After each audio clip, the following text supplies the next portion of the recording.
चलिए शुरू करें।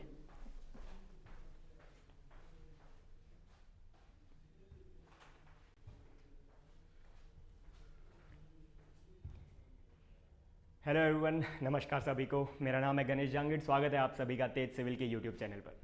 कैसे हो आप सब? आई होप आप सब अच्छे होंगे। तो तेज सिविल की टीम द्वारा आपके साथ आरएस प्रीलिम्स के सिलेबस एनालिसिस की वीडियो शेयर कर दिए गए थे। आप सभी ने उन वीडियोस को बहुत सारा प्यार दिया, उस सब के लिए आपका धन्यवाद। इसके साथ ही आरएस मेंस के इकोनॉमिक्स और पॉलिटी के भी सिलेबस वीडियोस आपके साथ शेयर कर दिए गए थे।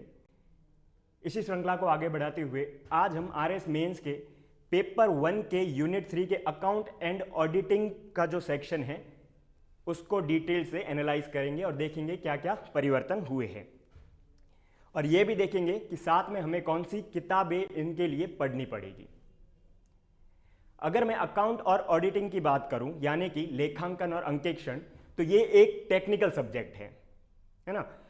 तो मतलब इस सब्जेक्ट को समझना काफी कॉम्प्लेक्स हो जाता है। तो अगर कोई आपको इस सब्जेक्ट के लिए गाइड कर रहा है, वो उसके लिए क्वालिफाइड है या नहीं, ये जानना आपके लिए इंपॉर्टेंट बन जाता है। चलिए, अगर मैं अपने बारे में बात करूं तो मैंने सर्वप्रथम यूपीएससी की प्रिपरेशन की थी हिस्ट्री ऑप्शनल के साथ। उसके बाद मैंने रेगुलेटरी बॉडीज की प्रिपरेशन की थी, जिसमें से सेबी ग्रेड ए यानी कि security and exchange board of India, PFRDA grade A यानी pension fund regulatory development authority of India, और आईएफएससीए ग्रेड ए। इनके मैंने 3 मेंस दे रखे हैं, और रिसेंटली सेबी ग्रेड ए का फेज 1 हुआ है, तो उसका भी मोस्ट प्रोबेबली मैं मेंस देने वाला हूं चौथी बार। ठीक है, और इन सभी एग्जाम में अकाउंट और ऑडिटिंग एक कोर सब्जेक्ट होता है ना, साथ ही करंट अफेयर्स, मैनेजमेंट, फाइनेंस इनके। तो मैं ये कह सकता हूं कि कहीं ना कहीं अकाउंट एंड ऑडिटिंग की मेरे को अच्छी खासी नॉलेज है कि कौन से टॉपिक्स पढ़ने हैं, कौन से टॉपिक अपन स्किप कर सकते हैं, और आपके जो नए परिवर्तन हुए सिलेबस में उनमें आपको क्या क्या जो किताबें पढ़नी होगी, या कौन से टॉपिक्स आपको अच्छे से करने होंगे। ठीक है, चलिए आगे बढ़ते हैं। सबसे पहले अपन देखेंगे कि आज की वीडियो में हम क्या क्या कवर करेंगे। सबसे पहले हम सिलेबस ओवरव्यू करेंगे, पाठ्यक्रम का ओवरव्यू करेंगे कि किस प्रकार से जो नया वाला सिलेबस है वो पुराने वाले सिलेबस से डिफरेंट है, कौन से टॉपिक जो है रिटेन कर दिए गए हैं यानी कि रखे गए हैं, और कौन से टॉपिक्स जो है डिलीट कर दिए गए हैं। फिर हम देखेंगे कि टॉपिक वाइज सोर्सेज, ये देखेंगे कि हर टॉपिक के लिए, किसी भी टॉपिक के लिए जो नए टॉपिक्स ऐड हुए हैं उनके लिए हम कौन सी किताबें पढ़ेंगे। और एंड में हम देखेंगे पीवाईक्यूज, ठीक है ना, ताकि हमको पता चले कि जो एग्जाम में एक्चुअल में क्वेश्चंस कैसे फ्रेम किए जाते हैं। ठीक, सबसे पहले देखते हैं सिलेबस के बारे में। तो ये नया सिलेबस है और ये है आपका ओल्ड सिलेबस। जैसे कि पिछले वीडियोस में भी हमने किया था, side by side simultaneously upon compare करके चलेंगे, ताकि अपन को पता चले कि कैसे कैसे परिवर्तन हुए हैं। चलिए सबसे पहले बात करते हैं न्यू सिलेबस की। तो पहला टॉपिक है आपका लेखांकन का सैद्धांतिक आधार। ठीक है, सामान्यतः मान्य लेखा सिद्धांत, जिसे GAAP बोलते हैं, एवं आधारभूत लेखांकन अवधारणाएं। इंग्लिश में बात करें तो थियोरी बेस ऑफ अकाउंटिंग, ठीक है, generally accepted accounting principles and accounting concept. अब मैंने हाईलाइट करके रखा है, इसका मतलब जो ये वाला टॉपिक है फर्स्ट, ये कंप्लीटली नया ऐड किया गया है, पहले आपके सिलेबस में नहीं था। जैसे आप देख सकते हैं यहां पर कि पहले आपके सिलेबस में था लेखांकन की दोहरा लेखा प्रणाली का सामान्य ज्ञान, वित्तीय विवरण विश्लेषण की तकनीकें, उत्तरदायित्व और सामाजिक लेखांकन। ये आपका पहला टॉपिक था पिछली बार। ठीक है, इस बार कंप्लीटली नया टॉपिक आया है, तो ये आपके लिए क्या हो जाता है, एग्जाम के लिए इंपॉर्टेंट हो जाता है, और आगे देखेंगे हम कि इनके लिए क्या क्या पढ़ना है। अगला टॉपिक देखते हैं लेखांकन मानक, लेखांकन मानकों का आधारभूत ज्ञान, जिसे बोलते हैं accounting standards, basic knowledge of accounting standards. ये टॉपिक भी कंप्लीटली नया ऐड कर दिया गया है। ठीक है, सेकंड फिर अपन वही देखते हैं, वित्तीय विवरण वगैरह लिखा हुआ था, आगे फिर अपन बात करेंगे। ठीक है, थर्ड टॉपिक देखते हैं कि कंपनी के वित्तीय विवरण। यहां पर अगर मैं बात करूं तो यहां था वित्तीय विवरण विश्लेषण की तकनीकें, techniques and tools of financial statements, ये था। लेकिन जो वित्तीय विवरण होते हैं, फाइनेंशियल स्टेटमेंट्स, उनके बारे में नहीं था, है ना, उनके बेसिक नॉलेज के बारे में नहीं था। तो इस बार आपको फाइनेंशियल स्टेटमेंट्स जो होते हैं, कौन कौन से होते हैं, कितने प्रकार के होते हैं, उनको भी अच्छे से करके जाना है। जैसे कि इनकम स्टेटमेंट होता है, कैश फ्लो स्टेटमेंट होता है, बैलेंस शीट होती है, ये आपको अच्छे से पढ़ के जाना है और इनके क्या क्या घटक होते हैं ये भी आपको अच्छे से देखना है। फिर अब ये टॉपिक नया ऐड हुआ। इसके बाद अगला टॉपिक है वित्तीय विवरणों के विश्लेषण की तकनीकी, यानी कि techniques of analysis of financial statement. तो ये टॉपिक जो है पहले भी था, अभी भी है, तो इसे रिटेन कर दिया गया है। इससे पहले भी आप पढ़ते थे, अब भी आप पढ़ोगे। इसके बाद रोकड़ प्रवाह विवरण, यानी कि कैश फ्लो स्टेटमेंट, ये भी नया टॉपिक ऐड हुआ है। कैश फ्लो स्टेटमेंट कहीं ना कहीं फाइनेंशियल स्टेटमेंट का ही पार्ट होता है, तो जब आप कंपनी के वित्तीय विवरण पढ़ोगे तो उसमें आप कैश फ्लो स्टेटमेंट भी पढ़ ही लोगे। अगला टॉपिक देखते हैं सामाजिक लेखांकन एवं उत्तरदायित्व लेखांकन का आधारभूत ज्ञान, यानी कि basic knowledge of responsibility and social accounting. यहां पर देखते हैं ओल्ड सिलेबस में, तो यहां पर यह टॉपिक था कि उत्तरदायित्व और सामाजिक लेखांकन, तो ये टॉपिक क्या कर दिया गया है, वैसे का वैसा रखा गया है, यानी कि रिटेन कर दिया गया है। फिर नेक्स्ट टॉपिक देखते हैं कंप्यूटरीकृत लेखांकन विशेषताएं एवं सॉफ्टवेयर पैकेज, यानी कि computerised accounting features and software packages. Again नया टॉपिक है पूरा, तो ये अपन को अच्छे से करके जाना है। यहां पर देखते हैं तो यहां अंकेक्षण का अर्थ एवं उद्देश्य, यानी कि ये टॉपिक दूसरा है। यहां पर देखते हैं वापस न्यू सिलेबस में वस्तु एवं सेवा कर का आधारभूत ज्ञान, यानी कि जीएसटी, ये अपन इकोनॉमिक्स में भी पढ़ते हैं, तो यहां पर अलग से ऐड कर दिया गया है, तो जीएसटी को अपन अच्छे से करके जाएंगे। और रिसेंटली आपको पता होगा कि जीएसटी रिफॉर्म्स आए थे, जिसे जीएसटी 2.0 भी कहते हैं, तो कहीं ना कहीं जीएसटी आपके एग्जाम के लिए इंपॉर्टेंट हो जाता है। जीएसटी 1 भी अपन को देखना है, जीएसटी 2 भी देखना है, और देखना है कि किस प्रकार से अलग है, कौन से स्लैब्स चेंज हुए हैं, इनका क्या कॉन्स्टिट्यूशनल बैकिंग है, ये सारी चीजें हमें अच्छे से करके जाना है। फिर नेक्स्ट टॉपिक है अंकेक्षण का अर्थ तथा उद्देश्य। ओल्ड सिलेबस में तो ये हमने देखा था अंकेक्षण का अर्थ तथा उद्देश्य, तो ये टॉपिक जो है आपके वापस रखा है, रिटेन किया है। अगला टॉपिक है अंकेक्षण कार्यक्रम, तो ये ओल्ड सिलेबस में नहीं था, अगेन एक नया टॉपिक ऐड किया गया है। यहां पर देखते हैं तो basic knowledge of goods and service हो गया, meaning and objective of auditing और ऑडिट प्रोग्राम, तो ये टॉपिक जो है ऑडिट प्रोग्राम या अंकेक्षण कार्यक्रम नया ऐड कर दिया गया है। फिर देखते हैं सामाजिक निष्पादन एवं दक्षता अंकेक्षण का आधारभूत ज्ञान। अब देखते हैं ओल्ड सिलेबस में क्या ये टॉपिक था, तो हाँ बिल्कुल था, सामाजिक निष्पत्ति एवं दक्षता अंकेक्षण, दक्षता अंकेक्षण की प्रारंभिक जानकारी, ठीक है। तो ये टॉपिक क्या कर दिया गया है, रिटेन कर दिया गया है। अगला देखते हैं सरकारी अंकेक्षण का प्रारंभिक ज्ञान, यानी कि elementary knowledge of government auditing. यहां पर देखते हैं क्या ये है, तो सरकारी अंकेक्षण का प्रारंभिक जानकारी, बिल्कुल ये टॉपिक था, तो इसे भी आपके लिए एज इट इज रिटेन कर दिया गया है, वैसा का वैसा रखा है, तो ये भी अपन को करके जाना है, ठीक है। तो ओवरऑल हम देखते हैं कि कौन से टॉपिक्स रखे हैं, कौन से रिटेन कर दिए गए। वापस अगर देखें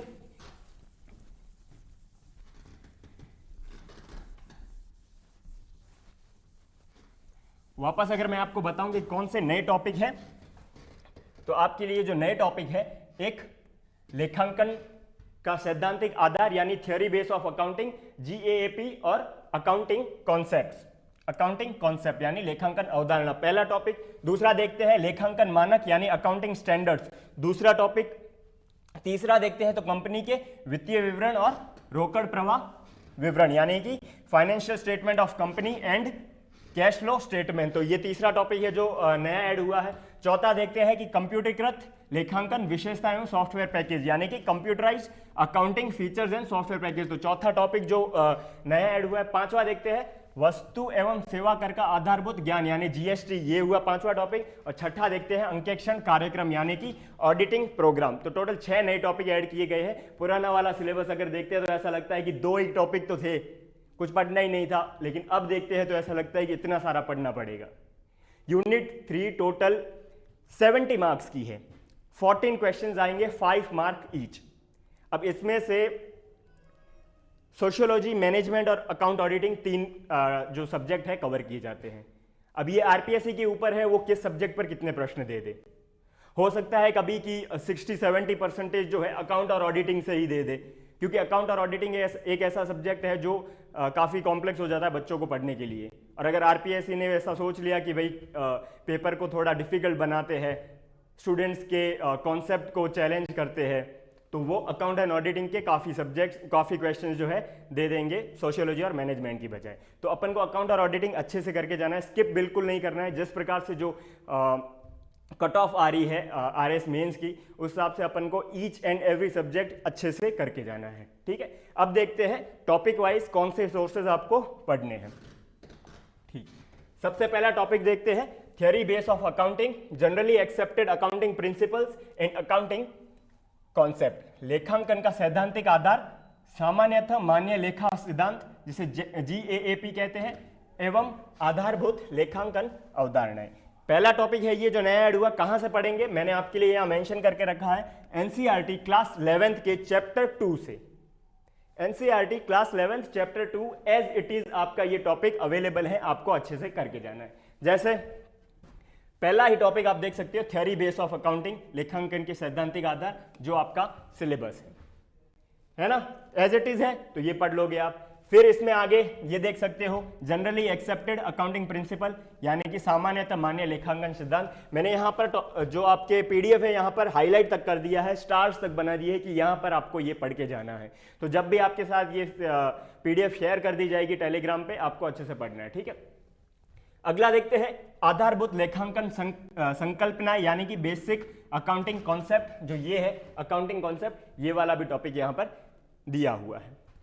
अब अकाउंटिंग कॉन्सेप्ट में आप देखोगे business entity, money measurement, going concern, accounting period, cost, dual aspect, revenue recognition, matching, full disclosure, consistency, conservation, materiality, objectivity, यानी कि व्यापारिक इकाई, मुद्रा मापन, सतत व्यापार, लेखांकन अवधि, लागत, द्विपक्षीयता। तो ये सारे कॉन्सेप्ट है, ये आपको अच्छे से करके जाना है। मैंने यहाँ लिख रखा है कि direct question can be asked, सीधा सीधा प्रश्न बनेगा और बनना तय है कि अकाउंटिंग कॉन्सेप्ट 5 नंबर के क्वेश्चन में कि किन्हीं 2, 3 या 4 जितने भी उन्होंने दिए कि इन कॉन्सेप्ट, ये कॉन्सेप्ट क्या है, इनके बारे में लिखो।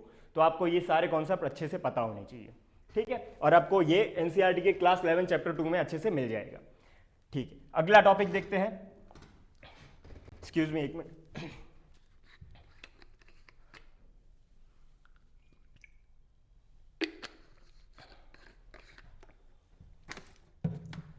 अगला टॉपिक देखते हैं, accounting standards, basic knowledge of accounting, basic knowledge of accounting standard, यानी लेखांकन मानक के बारे में इन्होंने कहा है। तो ये कहां से पढ़ेंगे, तो मैंने आपको यहां बताया है कि जो NIOS है, NIOS की अकाउंटिंग स्टैंडर्ड का मॉड्यूल 1 है, हिंदी और इंग्लिश दोनों में अवेलेबल है। पीडीएफ आपको दे दी जाएगी, अगर आप चाहते हो खुद सर्च करना तो इस नेम से सर्च करना, आपको गूगल पर भी मिल जाएगी। क्या नाम है, अकाउंटिंग स्टैंडर्ड मॉड्यूल 1। ये आप देख सकते हो, लेखांकन मानक अकाउंटिंग स्टैंडर्ड, ये आपको अच्छे से दे रखा है कि अकाउंटिंग स्टैंडर्ड किस किस प्रकार के होते हैं, ठीक है। ये आप हिंदी में देख सकते हो, ये इंग्लिश में देख सकते हो। टोटल कितने, टोटल 29 टाइप्स के लेखांकन मानक होते हैं अकाउंटिंग स्टैंडर्ड। तो ये सारे जो 29 टाइप के अकाउंटिंग स्टैंडर्ड्स है, ये आपको अच्छे से पता होने चाहिए। इनमें क्या क्या डेफिनेशंस है, क्या क्या कवर किया जाता है, वो आपको अच्छे से पता होना चाहिए। यहां से भी प्रश्न बन सकता है।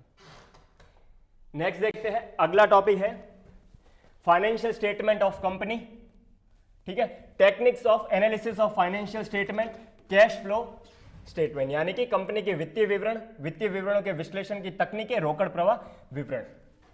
अगर पहला टॉपिक मैं बोलूं कि financial statement of a company, तो ये करेंगे हम इग्नू के यूनिट 3 से, ठीक है। हिंदी में भी अवेलेबल है, इंग्लिश में भी अवेलेबल है। इसके बाद technique of analysis of financial statement, तो ये हम करेंगे NIOS के मॉड्यूल 6 चैप्टर 31, 32 और 33, यानी 31, 32 और 33।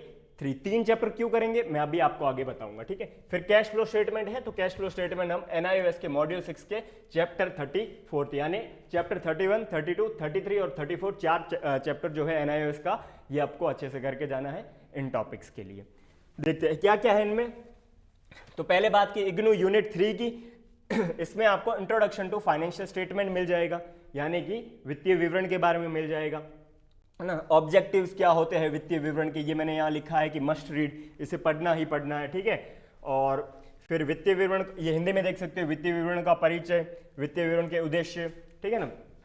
टेक्निक्स की बात करें तो NIOS मॉड्यूल की मैंने बात की थी, techniques and tools of financial statement analysis, इसमें आप देख सकते हो हिंदी में भी है वित्तीय विवरण विश्लेषण की विधियां। तो ये आप देख सकते हो प्रतिनिध्यात्मक विश्लेषण, जिसे क्रॉस सेक्शनल एनालिसिस कहते हैं, है ना। समय श्रृंखला विश्लेषण जिसे टाइम सीरीज एनालिसिस कहते हैं। फिर प्रतिनिध्यात्मक सहित समय श्रृंखला विश्लेषण जिसे क्रॉस सेक्शनल कम टाइम सीरीज एनालिसिस। तो ये जो टेक्निक्स है, 3 टेक्निक्स है आपके सामने दे रखी है, ये आपको अच्छे से करके जाना है। टूल्स की बात करें तो कुछ महत्वपूर्ण पद्धतियां या टूल्स है। तुलनात्मक वित्तीय विवरण, है ना, जिसे बोलते हैं कंपैरेटिव फाइनेंशियल स्टेटमेंट। फिर ट्रेंड एनालिसिस जिसे प्रवृत्ति विश्लेषण बोलते हैं, है ना। फंड फ्लो एनालिसिस जिसे कोष प्रवाह विश्लेषण बोलते हैं।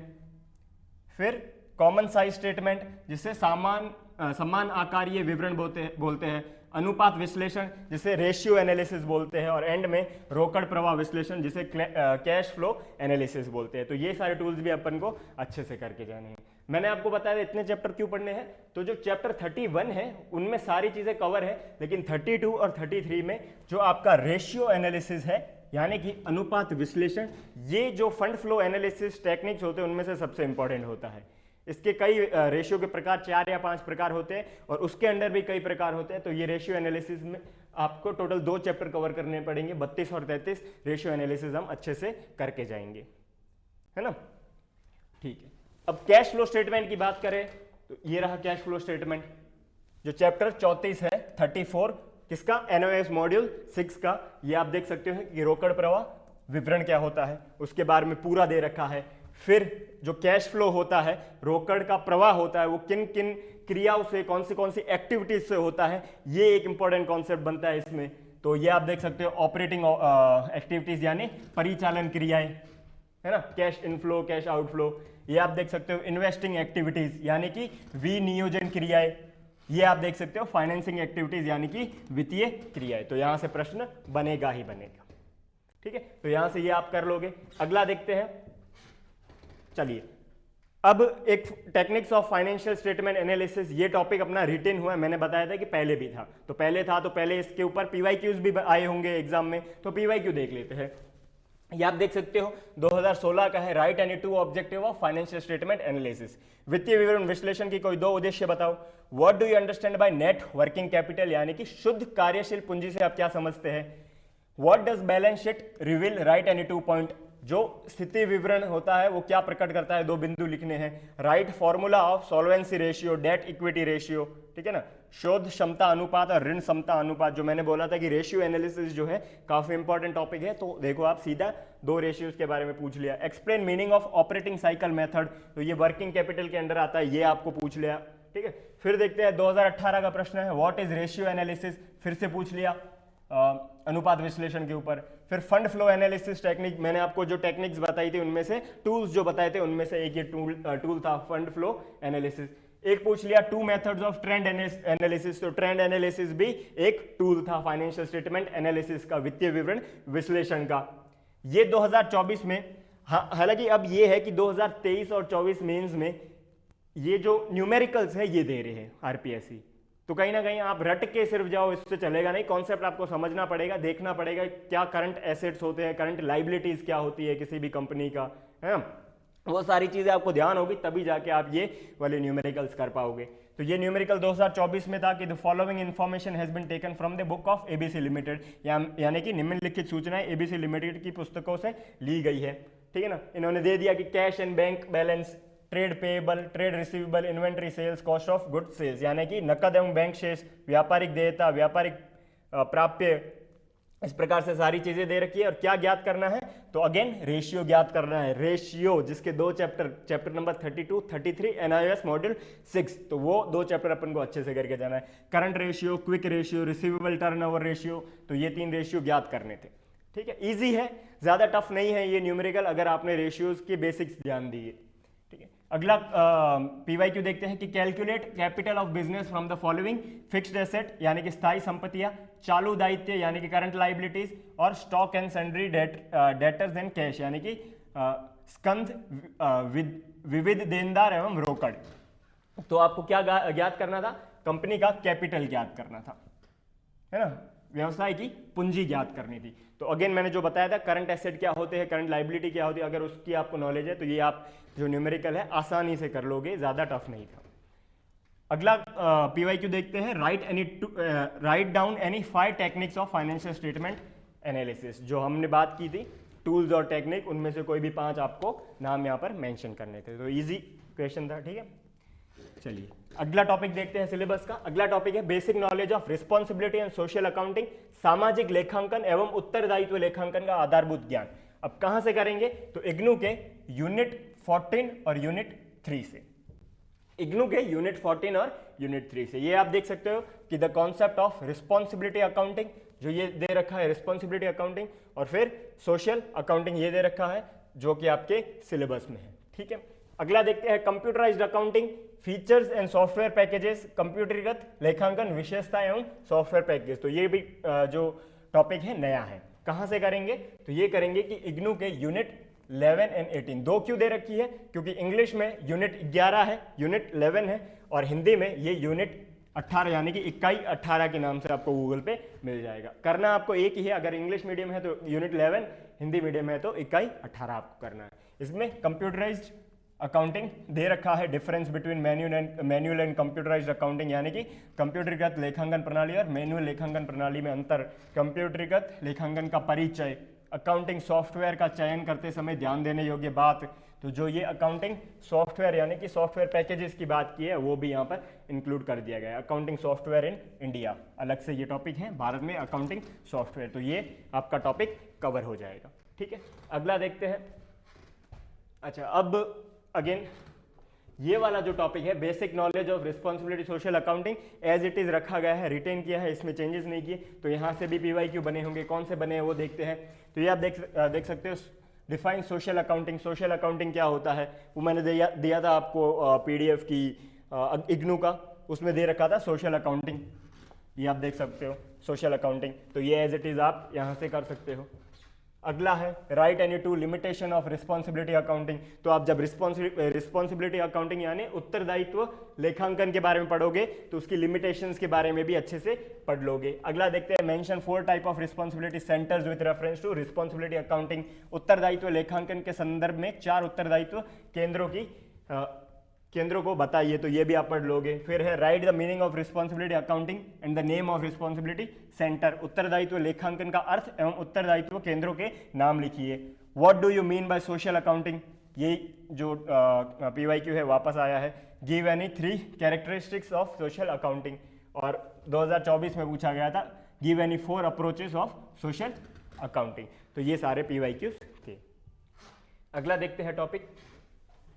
अगला टॉपिक है basic knowledge of goods and service tax, वस्तु एवं सेवा कर का आधारभूत ज्ञान। कहां से करेंगे, तो NCERT क्लास 11 चैप्टर 2 जो पहला देखा था थियोरी बेस ऑफ अकाउंटिंग, उसके एंड में GST के बारे में बेसिक नॉलेज यहां पर दे रखी है। ये आप देख सकते हो वस्तु एवं सेवा कर, ये पूरा इन्होंने दे रखा है, फ्लो बना रखा है, फ्लो चार्ट बना रखा है, अप्रत्यक्ष कर क्या होता है, प्रत्यक्ष कर क्या होता है, तो ये आप अच्छे से कर लोगे। साथ ही मैंने लिखा है ऑफिशियल वेबसाइट, क्यों, क्योंकि कुछ डेटा अपन को ऑफिशियल वेबसाइट से भी कलेक्ट कर लेना चाहिए, ठीक है। इसके साथ जो GST 2.0 है उसकी हमने अलग से PDF बना दी गई है, हालांकि ये सारे PDF हमने बना दी है, ठीक है ना, कंपाइल भी कर दी है। GST 2.0 हमने PIB से ले लिया है, उसका डेटा पूरा जो भी है, कंटेंट जो पूरा है, फ्लो चार्ट्स के साथ, इमेजेस के साथ, वो अच्छे से बना दिया। यहाँ मैं लगा नहीं पाया हूँ, लेकिन वो आपको टेलीग्राम पे मिल जाएगा, ठीक है। फिर अगला है meaning and objective of audit programme, अंकेक्षण का अर्थ तथा उद्देश्य अंकेक्षण कार्यक्रम। कहां से पढ़ेंगे, तो इग्नू के यूनिट 12 और यूनिट 3, है ना। ये आप देख सकते हो इकाई 12 भारत में ऑडिटिंग प्रणाली, ऑडिटिंग की अवधारणा, प्रकार, कार्य एवं भारत के नियंत्रक और महालेखा परीक्षक की भूमिका। तो यहाँ आप ऑडिटिंग के बेसिक कॉन्सेप्ट पढ़ लोगे, ऑडिटिंग सिस्टम इन इंडिया। ये आप देख रहे हो रोल ऑफ ऑडिट, है ना, ऐसे क्वेश्चन बनते हैं, वो आपसे एग्जाम में सीधा पूछ लेंगे what are the roles of auditor या ऑडिट, तो आपको ये लिखना पड़ेगा, ठीक है ना। और ये आप देख सकते हो यूनिट 3 मैंने लिखा है, यूनिट 3 में अंकेक्षण कार्यक्रम दिया हुआ है, ऑडिट प्रोग्राम, जो आपका नया टॉपिक है इस बार, है ना। ये टॉपिक आपका नया ऐड हुआ है, कहां से करेंगे, इग्नू के यूनिट 3 से। ये आपको अच्छे से करके जाना है। अगला टॉपिक देखते हैं कि basic knowledge of social performance and efficiency audit, सामाजिक निष्पादन एवं दक्षता अंकेक्षण का आधारभूत ज्ञान, ठीक है। और अगला है elementary knowledge of government audit, यानी कि सरकारी अंकेक्षण का प्रारंभिक ज्ञान। ये आप देख सकते हो कि types of audit in India, Bharat में लेखा परीक्षा के प्रकार, इसमें निष्पादन लेखा परीक्षा ये दे रखा है जो आपके टॉपिक में सिलेबस में है, निष्पादन, है ना। फिर देख सकते हो आपकी एफिशिएंसी ऑडिट के बारे में दे रखा है, दक्षता लेखा परीक्षा एफिशिएंसी ऑडिट जो आपके टॉपिक में है, सिलेबस में है, दक्षता, है ना। और ये आप देख सकते हो कि सोशल ऑडिट यानी कि सामाजिक ऑडिट, सोशल ऑडिट, ये भी आपके सिलेबस में एज इट इज दे रखा है, तो ये हम अच्छे से करेंगे। कहाँ से करेंगे, तो ये यूनिट 12 है, कौन सी है, इग्नू की यूनिट 12 है, ये आपको करना है, ठीक है। फिर देखते हैं elementary knowledge of government audit, government audit के बारे में पढ़ना है।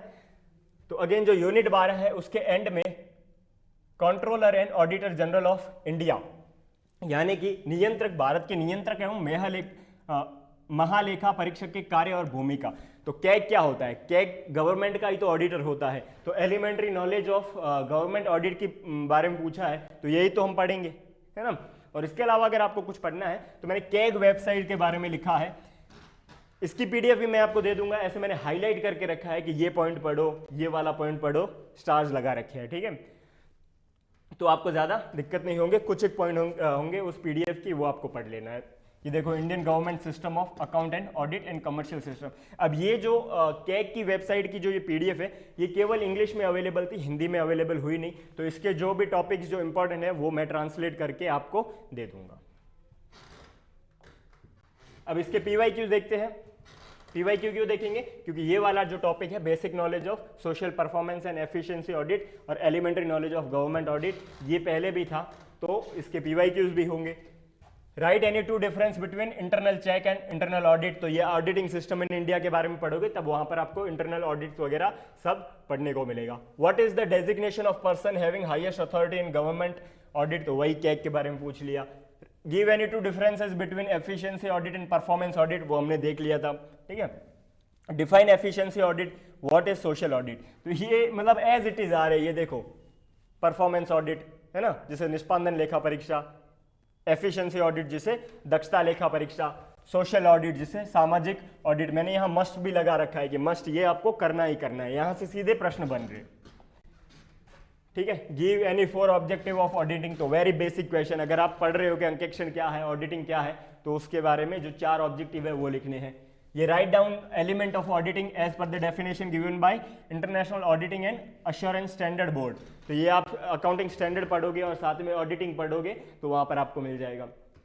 Mention 3 basic element of performance audit with reference to public sector, तो फिर से परफॉर्मेंस ऑडिटिंग पर आया। Write any 2 objective of government audit, यानी कि सरकारी अंकेक्षण के कोई 2 उद्देश्य लिखिए, तो ये elementary knowledge of government audit के बारे में प्रश्न आया है। Write down any 4 duties of controller and auditor general of India, यानी कि नियंत्रक एवं महालेखा परीक्षक जो है भारत के, उनके कोई 4 कर्तव्यों के बारे में पूछा है, ठीक है। तो ये पीवाईक्यूज थे, ठीक है। तो ये था पूरा सिलेबस, टॉपिक वाइज हमने देखा कि कौन सा टॉपिक आपको कौन से सोर्स से करना है। आई होप आपको पसंद आया होगा। एक और चीज मैं आपके लिए शेयर करना चाहता हूं कि अगर आप लोग चाहते हैं कि इन्हीं पीडीएफ से, है ना, इन्हीं पीडीएफ से हमारी टीम बैठ के आपके लिए अगर अकाउंट एंड ऑडिटिंग यानी कि लेखांकन और अंकेक्षण के जो नोट्स प्रिपेयर करे आपके लिए, ठीक है ना, ताकि जो ये कॉम्प्लेक्स चीज़ें हैं, अलग अलग पीडीएफ आपको ना पढ़ना पड़े, अगर हम प्रिपेयर करके दें, आप चाहते हैं कि हम करके दें या नहीं, अगर आप चाहते हैं तो प्लीज़ कमेंट करके बताएं। जितने ज़्यादा कमेंट होंगे उतना ही हमें मोटिवेशन मिलेगा और हम हमारे जो बाकी काम है उनको साइड करके अभी इसको प्रेफरेंस पे रख के आपके लिए अच्छी सी एक बुक प्रिपेयर करेंगे। यहाँ ध्यान देने वाली बात यह है कि हम किसी भी अदर इंस्टीट्यूट या किसी अदर कोचिंग के नोट्स है वहाँ से कॉपी नहीं करेंगे, ना ही हम जो चैट जीपीटी या कोई एआई टूल है वहाँ से कंटेंट लेंगे। जो मैंने आपको यहाँ पर सोर्स बताया, जो मैंने आपको यहाँ पर पीडीएफ बताया, वहीं से हम जो है आपका कंटेंट लेंगे और वहीं से आपके लिए बुक प्रिपेयर करेंगे ताकि आपको एक जगह पर पूरे नॉलेज मिल जाए, ठीक है। थैंक यू एवरीवन, मिलते हैं नेक्स्ट वीडियो में।